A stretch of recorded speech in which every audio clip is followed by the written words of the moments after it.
political. This is for the guy on Bitchute who when he pops in, he says, "Get a laptop, you R-word, N-word." That's the kind of stuff you get on Bitchute, which is a lot of fun. So, how to sell your Comicsgate project and be a moderate success. First of all, when you start your channel, study Clint of Sweetcast and Zach of whatever his channel name is now. You don't want to do the crazy inflammatory stuff that I do. Avoid hot political takes or anything too spicy. You want a wide audience, and you don't want to get kicked off YouTube. I'm not selling anything, so I don't care. If I was selling something, I would absolutely not talk about all this cultural Marxist tinfoil hat stuff. If you're in sales, you don't want to be a political hot potato that people are scared to associate with. If you know that you are as hot as a $2 Liberty device, you want to err on the side of milquetoast. People need to know that they can live stream with you and not rant about developmentally disabled bundles of sticks. YouTube is a much more politically correct environment than it was even a few years ago. Zach's early feuds would probably get him kicked off now. You want to take the best of Comicsgate YouTubers and avoid the pitfalls. Heather Antos had a web seminar, where she was charging like $500 to tell people how to crowdfund an indie comic. Watch Comicsgate. It's free. This video is it, and it's free, and it's like 10 minutes. Comicsgate is all about, here's the advice right now. Start a channel. Make short daily videos, even if they're just lame pop culture stuff where you read an article and you say how developmentally disabled it is. It just lets people know that you're not insane. Then you can start jumping on live streams and doing your own. You might be a natural at YouTube and take to it like a fish to water, like some people in CG they are definite naturals. But for most people, it's like learning music. It is a slow daily grind with minor bursts of improvement every week. What you don't want to do is pick fights or get involved in any schoolyard drama. Here's the thing. I've talked to a lot of channels behind the scenes. People are much further right than they let on with their channels, and there are all kinds of beefs behind the scenes. But they hide their power levels and their petty squabbles. They don't like everybody, but they know that they need the network to sell their product. Are you getting into YouTube to F around and be an edgelord, or to sell product? For example, early Zach and Nurkish would be haram now. And to be honest, a lot of Nurkish's stuff was too mean even for me. I sort of draw the line at making fun of the disabled. You don't want to be like me with inflammatory content, but you also don't want to get into silly spats like Nasser, EVS, Ben, Mike, Doug, Preston, War Campaign, and all the rest. You can't control both sides of a conflict, only your own. But you don't have to feed oxygen to a fire. With EVS, Mike, pride is a sin thing. In hindsight, the best thing for Mike to do would simply have been to say that we agree to disagree like gentlemen and not address it, which I know is easy for me to say, which is why I'm saying it. EVS tried to milk it for super chats, but Mike may have been able to say, I made my statement, let's just move on. They had a childish back and forth that went on for months. Mike was burning books, and EVS would do 6-hour live streams where he would rage about how Mike stabbed him in the back and broke his heart. Except EVS started the whole thing and blew it way out of proportion for those sweet, sweet super chats. Or if you're Nasser, Mike, or Doug, ask yourself, am I here to run a business or to jerk off my ego for dopamine? Because you don't have to like the people in your Comicsgate network. Don't get on your moral high horse. Nobody is killing babies. There's no need to grandstand. And if you're really getting hot and bothered by somebody, you just avoid them for a few months until you cool down. That's the problem with Twitter. You're in each other's business way too much. Because with YouTube, you mix business and personal, and you combine that with Twitter, you end up being just in each other's back pocket the whole time. We're not all going to agree. Some of us are more free speech, and some of us are more giant bleeding pussies. Learn to ignore the need to control or comment on every little petty, picayune thing. You don't need to micromanage other people. You aren't actually required to comment on every single tweet. The stress-free experience when you see some crazy shit is to just observe it and move on.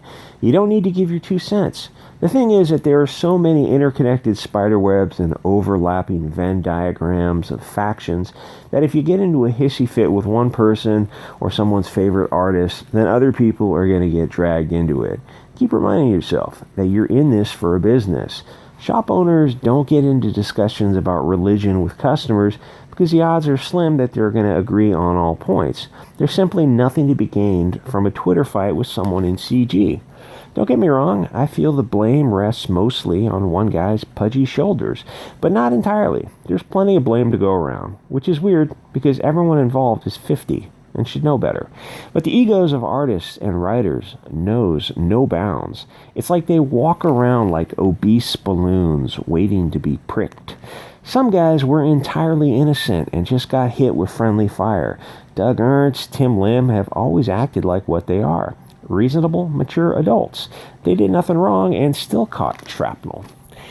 I am skipping over the comic book Hut because I think that he might actually be a crazy person who will turn me into a lampshade, which I suspect that he has a collection of. I actually enjoy the Hut's videos. I respect his passion and knowledge, even if he is a little obsessed with the guys in CG.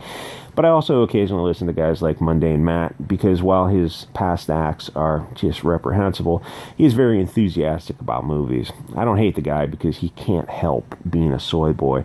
And I kind of get the feeling that he was always a soy, so he probably was picked on, and I feel bad for him because I don't know if I would have been able to resist a few jokes at his expense. Besides, if it wasn't for Mundane Matt, we wouldn't have Dame Pesos, who is a gift from God. How hard is it to refrain from fighting? Just stay out of each other's business and work together to get eyes on your project. You don't have to always be right, especially not about some petty BS. Be like Zach or Clint. Rise above it all and just don't get involved. Zach avoids trouble and controversy like it was plutonium. He knows what topics are verbatim on YouTube. I've heard him catch himself in a live stream and do a word substitution on the fly to avoid an issue. But I knew the subject and I knew what he was avoiding because he doesn't want to give the left any ammunition, especially not with a hot button issue. Yes, he has called them men in dresses, but believe it or not, nobody cares because that is what everybody calls them. Take the best of the YouTubers and learn from the PMS-fueled fighting, and don't replicate it. Don't be like Nasser with a constant chip on his very hairy shoulder. You're in this to do business, not to win internet fights with 50-year-old men with way too much estrogen, which, if I'm being honest, when I look at EVS, Doug, Mike, I see a lot of estrogen, a lot of female energy. Mike and EVS literally have man titties. Comicsgate needs more mixing and matching on live streams. I see people stuck in these cliques off in their own corner of YouTube. They end up live streaming with the same small circle of people. Break out of your city-states and go on each other's shows. Credit where credit is due. EVS tried to go on Mike's show, but Mike cruelly rejected him like a spurned lover. You aren't bitchy girls. You're reasonable adults who should be capable of having polite intercourse. Maybe it's because they're artists that they have so much feminine energy.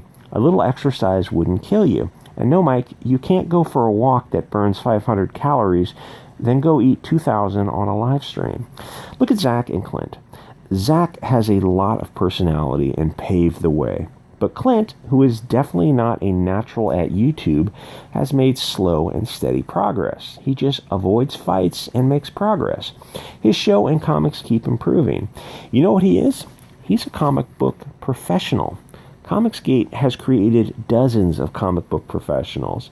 It started as a way to bypass the gatekeeping pussies in the mainstream, which is why I don't understand why some people came in and started doing their own gatekeeping and requiring purity tests.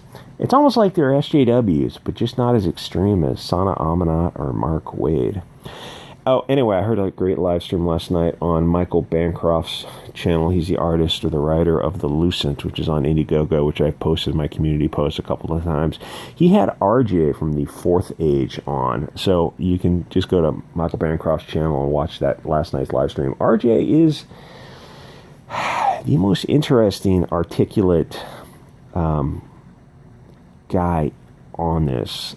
He's a smart guy. Like, he and Zach and Cecil, they know a lot about the industry and the history of it. But RJ is able to articulate the cultural Marxist stuff behind it very well. He's not afraid to talk about it, where Zach and Cecil are sticking to pop culture stuff. But guys like RJ are like almost too smart for YouTube. You got to figure out a way to dumb it down. If only he could just do live streams, but I know live streams don't grow the audience, which is a shame.